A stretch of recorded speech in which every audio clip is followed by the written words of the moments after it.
Hari ini kita akan belajar kembali kebenaran firman Tuhan. Banyak orang gak ngerti tentang pikul salib sangkal diri itu seperti apa. Selama kita masih hidup di dunia ini, kita itu memiliki keinginan. Selalu memiliki keinginan. Dan keinginan-keinginan itu harus sejalan dengan firman. Harus selaras dengan firman. Kalau keinginan itu gak selaras dengan firman, keinginan itu akan dipakai setan untuk menjerat kita. Akhirnya kita ngikutin keinginan daging kita. Nah, hari ini kalau kita ini ngikut Yesus, kita percaya Yesus, kita nyembah Yesus, kita harus menjadi miliknya Yesus. Di Galatia 5:24, barang siapa menjadi milik Kristus Yesus, ia telah menyalibkan daging dengan segala hawa nafsu dan keinginannya. Kita punya keinginan itu boleh, asal sejalan dengan Tuhan, asal sejalan dengan firman. Tetapi kalau kita punya keinginan yang ujungnya bertentangan dengan firman, yang dikontrol, dikendalikan oleh hawa nafsu yang menyesatkan, ujungnya kita akan hidup jauh dari kasih karunia Tuhan. Hari ini kalau kita ngaku kita ini menjadi miliknya Yesus, kita harus menyalibkan daging dan segala hawa nafsu dan keinginannya. Kalau daging ini nggak disalibkan, ini akan nyeret terus jatuh dalam dosa. Di Roma 8 ayat 6, karena keinginan daging adalah maut. Daging kita ini harus disalibkan. Tetapi keinginan roh adalah hidup dan damai sejahtera. Keinginan daging itu seperti apa sih Pak? Banyak orang nggak ngerti loh. Karena keinginan daging adalah perseteruan dengan Allah. Di Roma 8 ayat 7, sebab keinginan daging adalah perseteruan terhadap Allah. Karena ia tidak takluk kepada hukum Allah. Hal ini memang tidak mungkin baginya, makanya perlu disalibkan. Perlu dimatikan keinginan daging kita ini yang tidak sejalan dengan keinginan Tuhan. Kalau keinginan daging ini yang ngontrol dan mengendalikan, ujungnya kita hidup di dalam dosa. Makanya tidak heran ada orang-orang yang ngakunya Kristen, kelakuannya bejat. Orang yang rajin ibadah, mulutnya jahat. Sudah rajin memberi persembahan, tapi hidupnya kepahitan karena tidak mau pikul salib, sangkal diri, mati daging. Nah, kita yang ngaku Kristen, yang hidup benar di hadapan Tuhan ini harus belajar pikul salib, mati daging setiap hari. Di Galatia 5 ayat yang ke-16 ngomong begini nih. Maksudku ialah hiduplah oleh roh, maka kamu tidak menuruti keinginan daging. Kita harus hidup dipimpin Roh Kudus. Makanya kita harus dipenuhi dengan Roh Kudus. Pengalaman dipenuhi Roh Kudus bukannya sekali, tapi setiap hari kita dipenuhi Roh Kudus. Kisah para Rasul itu setiap dari pasal pertama pasal terakhir itu isinya tentang orang-orang yang dipenuhi Roh Kudus, ngalami kepenuhan Roh Kudus. Tidak heran ada mujizat kesembuhan terjadi. Pengalaman kepenuhan Roh Kudus itu pengalaman setiap hari kita dengan Tuhan. Perlu dibangun hubungan keintiman dengan Tuhan. Perlu komitmen mencari Tuhan, menyembah Tuhan, memberi waktu sama Tuhan.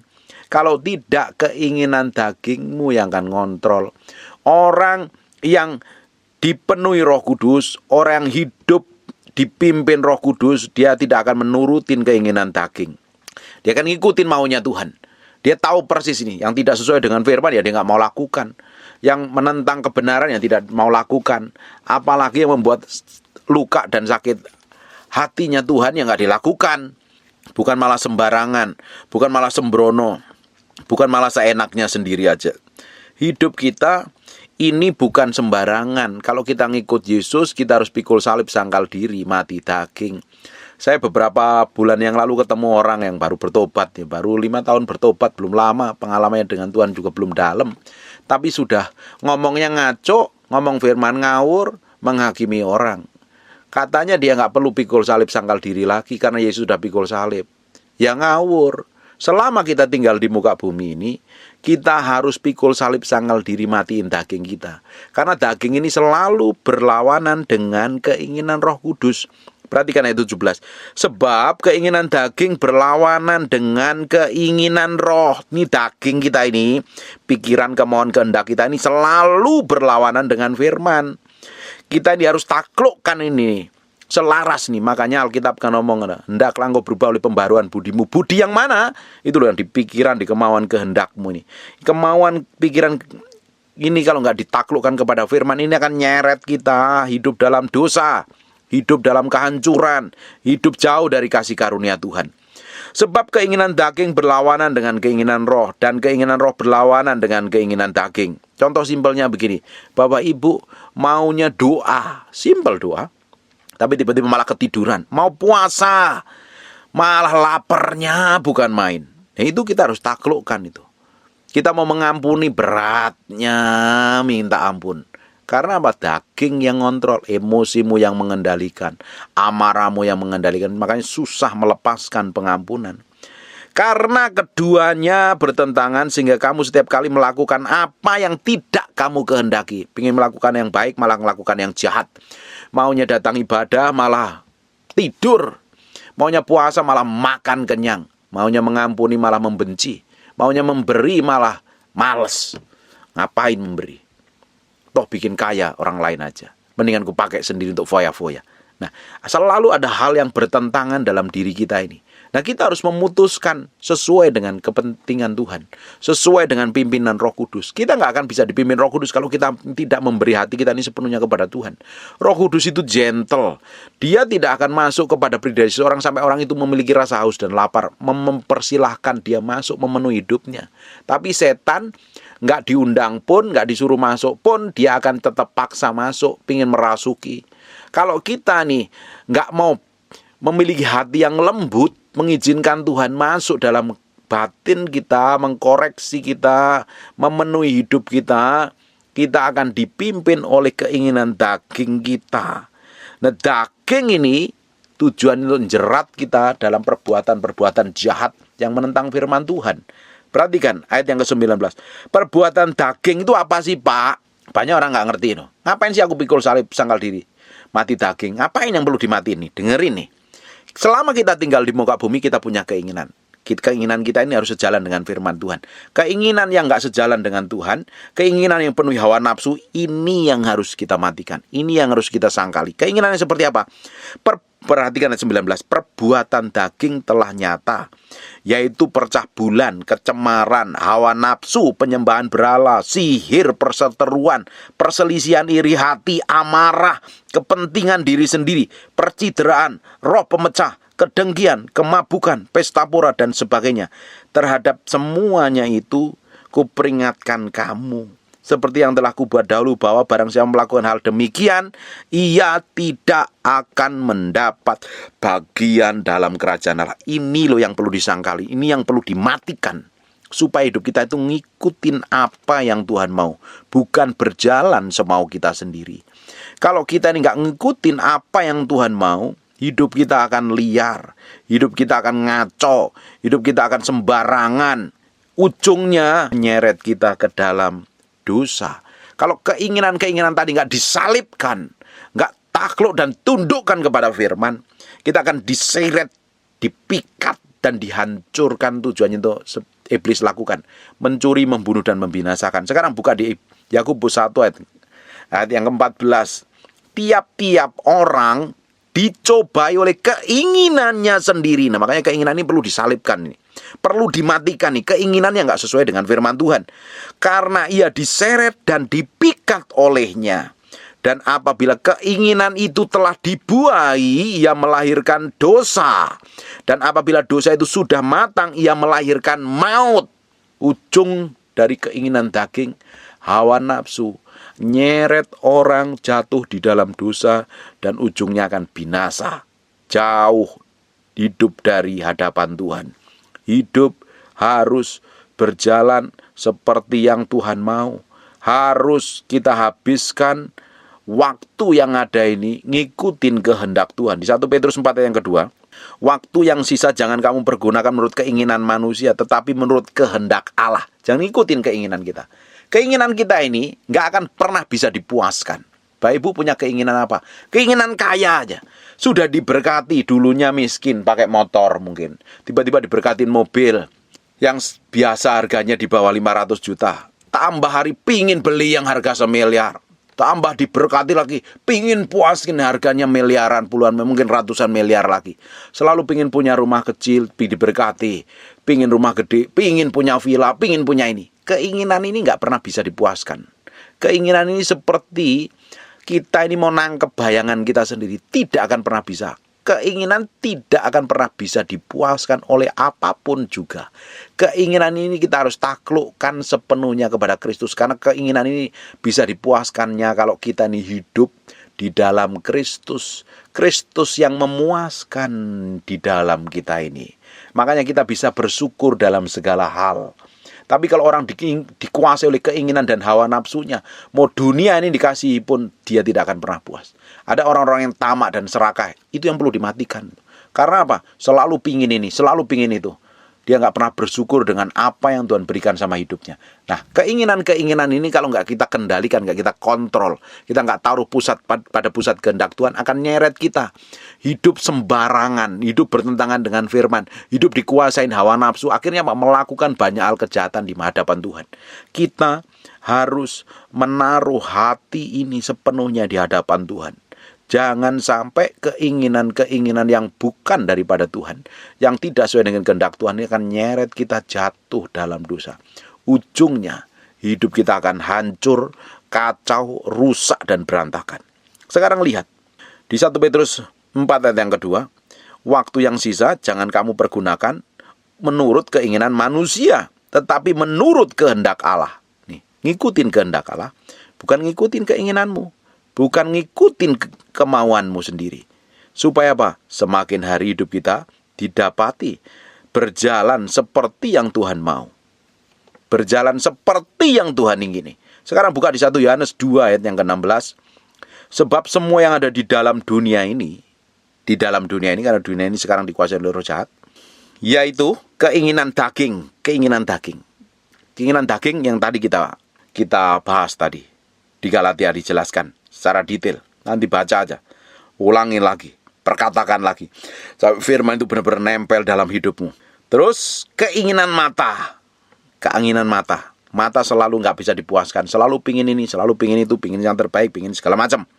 Dan keangkuhan hidup bukan berasal dari Bapa, melainkan dari dunia. Nah, banyak orang tertipu di sini loh. Ya Pak, aku kan punya ambisi, ya punya cita-cita bagus. Kalau nggak sesuai dengan kehendak Tuhan, jangan lakukan. Yang akan nyeret kamu pada kesusahan dan penderitaan. Makanya kita harus tepat melakukan segala sesuatu seperti yang Tuhan mau dan Tuhan inginkan. Kita tuh punya keinginan oke. Keinginan ini yang mana yang harus kita okein? Keinginan yang sejalan dengan firman. Yang dipenuhi dengan kemuliaan Tuhan. Keinginan kita yang untuk mempermuliakan nama Tuhan. Bukan untuk memuaskan diri kita dan hawa nafsu kita sendiri. Keinginan-keinginan ini yang kita taruh di tangan Tuhan. Supaya jangan dikuasain roh jahat. Keinginan-keinginan ini harus dikuduskan. Keinginan yang sejalan dengan firman. Tapi keinginan daging, pinginnya pesta pora, pinginnya melakukan kejahatan, pinginnya ribut, kedengkian, kemabukan, pesta pora, dan sebagainya. Nyembah berhala, sihir, perseteruan, perselisihan, iri hati, amarah, mentingin diri sendiri. Terus keinginan yang lain, pingin bercabul, hidup cemar, hidup berzinah, dikuasain hawa nafsu. Keinginan-keinginan ini yang harus dihancurkan, dimatikan, disalibkan, ditaklukkan pada pusat kehendak Kristus. Setiap orang punya keinginan-keinginan daging yang harus disalibkan. Keinginan mana yang paling menonjol dalam hidupmu? Karena setiap orang berbeda-beda. Kenali dirimu sendiri. Mana keinginan daging dan perbuatan daging itu yang nyeret kamu jatuh dalam dosa itu yang mana? Itu kita harus kenali masing-masing. Itu yang harus disalibkan. Harus dimatikan. Kamu datang kepada pendeta yang paling urapan sekalipun. Datang kepada Benin yang paling urapan, yang powerful urapannya, minta ditengking. Tidak akan bisa. Keinginan daging itu tidak bisa diusir, tidak bisa didoakan. Kamu sendiri yang harus ambil komitmen, pikul salib, sangkal diri, mati daging, mati. Komitmen bersama Tuhan. Dagingmu, keinginanmu dan hawa nafsumu harus disalibkan setiap hari. Ada orang yang gampang marah, itu kamu harus belajar pikul salib, sangkal diri loh. Harus tetap bereaksi benar ketika ada hal yang memicu kemarahanmu. Ada orang yang sukanya berzina, pikirannya kotor, najis gitu. Harus ditaklukkan sesuai dengan kehendak firman Tuhan. Atau kamu suka nipu, suka berbohong. Ada yang kayak begitu. Kalau itu nggak dikendalikan, itu nanti setan akan ambil keuntungan di dalamnya, nyeret kamu hidup dalam dosa dan kehancuran. Banyak orang Kristen tidak sadar, dikuasai dan diseret oleh keinginan dan hawa nafsunya. Mereka terjebak akhirnya dengan kehidupan yang berdosa dan tidak berkenan di hadapan Tuhan. Bahkan dari hal yang benar-benar real, kenajisan, atau dari sikap hati yang busuk dan jahat. Kalau kenajisan, perzinahan itu masih kelihatan mata, tapi bagaimana dengan sikap hati yang busuk dan jahat? Yang motivasinya tamak dan serakah, itu yang tahu hatimu dengan Tuhan. Itu juga harus diberesin. Kalau kamu hatimu dikuasai dengan ketamakan, keserakahan, kemunafikan dan kepalsuan hidup, ujungnya akan menjerat dan setan tetap akan ambil keuntungan di dalamnya, menghancurkan hidupmu, merusak masa depanmu, dan kau nggak akan mencapai destinasi ilahi yang harusnya kita capai bersama Tuhan. Baik Bu, keinginan daging kita ini kita harus bawa di hadapan Tuhan. Makanya kalau orang Kristen nggak hidup dipimpin Roh Kudus, hidup ngikutin hawa nafsunya, dia tambah jahat, dia tambah bejat. Dulunya pernah setan diusir dalam dirinya dan mulai hidup benar, tapi hatinya busuk dan jahat, penuh kepahitan. Akhirnya punya celah. Setan yang pernah diusir ngajak 7 roh jahat lagi yang lebih jahat darinya. Tidak heran orang-orang model kayak begini yang ngaku Kristen, ngaku pelayanan, ngaku hamba Tuhan, kelakuannya tambah bejat, tambah jahat kalau nggak hidup dipimpin oleh Roh Kudus. Tidak heran orang Kristen ada yang kelakuannya sangat bejat dan jahat. Kenapa? Dia hidup dipimpin daging, hidup dipimpin hawa nafsu, hidup dipimpin keinginannya sendiri. Kita ini adalah anak-anak Allah. Kita yang tiap hari bergaul dengan Tuhan, minta dipenuhi Roh Kudus, minta hikmat, pengertian, dan pengetahuan. Biar Roh Tuhan selalu membimbing kita, mengarahkan kita, membawa kita ada pusat kebenaran. Hidup kita akan mempermuliakan nama Tuhan. Kenali semua kelemahan dan kekuranganmu. Kenali dirimu sendiri di hadapan Tuhan. Apa yang perlu disalibkan, apa yang perlu dimatikan, apa yang paling menonjol. Ada orang yang gampang histeris, panik, dan stres loh, karena nggak ada pengendalian diri sama sekali. Orang-orang model kayak begini harus menaklukkan pikirannya berpusat kehendak Tuhan. Ada orang dikuasin hawa nafsu, amarnya meledak-ledak. Kalau engkau nggak salibkan, engkau nggak matikan hawa nafsu keinginanmu ini pada pusat kehendak Tuhan, suatu hari kau akan ketemu problem yang mengerikan. Karena setan akan ambil alih dari semua kelemahan dan kekurangan kita untuk diseret, hidup dikuasain. Daging dijerat untuk hidup jatuh di dalam dosa, jauh dari Tuhan. Hari ini kau dengar firman ini memang agak keras, tapi firman ini harus kita terima sampai kedalaman batin kita. Kita harus hidup benar-benar berkenan di hadapan Tuhan. Semua yang flesh sifatnya daging, kita harus matikan. Nanti setan akan ambil keuntungan. Setan itu licik, jahat, pinternya luar biasa. Dia orang Kristen harus lebih pinter dari setan harusnya. Apa yang membuat orang Kristen pinter? Yang ngerti ke firman, belajar kebenaran. Makanya orang Kristen nggak belajar firman, nggak belajar kebenaran, ngambil keputusan sendiri, berjalan semaunya sendiri, ujungmu akan terseok-seok, jatuh dalam berbagai pencobaan, dan hancur hidupmu, nggak berkenan di hadapan Tuhan. Hari ini taruh hati dan pikiranmu, perasaanmu sepenuhnya di hadapan Tuhan. Menyerah penuh ke tangan Tuhan. Minta hikmat, pengertian, dan pengetahuan. Minta dipimpin oleh Roh Kudus. Hidupmu berjalan sesuai dengan kehendak Tuhan. Berjalan seperti yang Tuhan mau dan Tuhan inginkan. Dipimpin oleh Tuhan. Saya berdoa Bapak Ibu, kehidupanmu akan semakin dipakai Tuhan luar biasa ketika engkau memberi hatimu sepenuhnya di hadapan Tuhan. Harusnya nih orang Kristen harus ngalami proses ini loh. Pikul salib, mati daging, sangkal diri.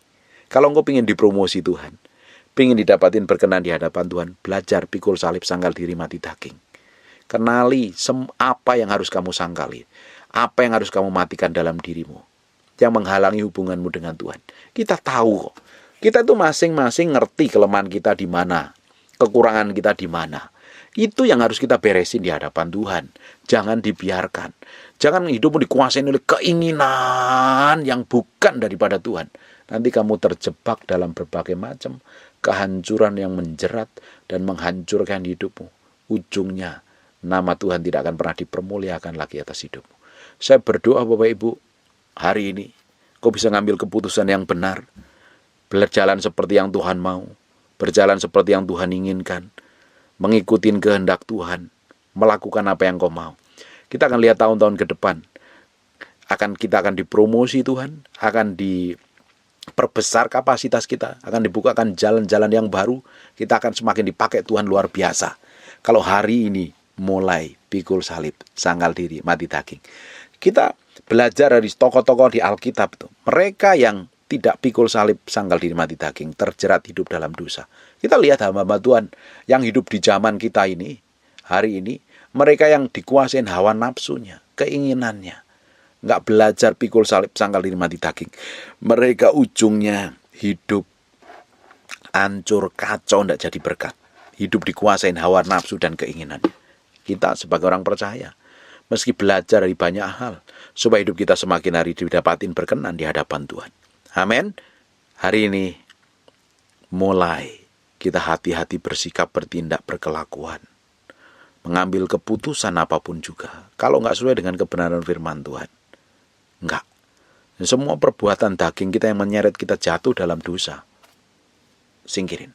Karena keinginan orang manusia itu pingin dihormatin, diakuin, dihargai. Padahal kemuliaan hanya untuk Tuhan.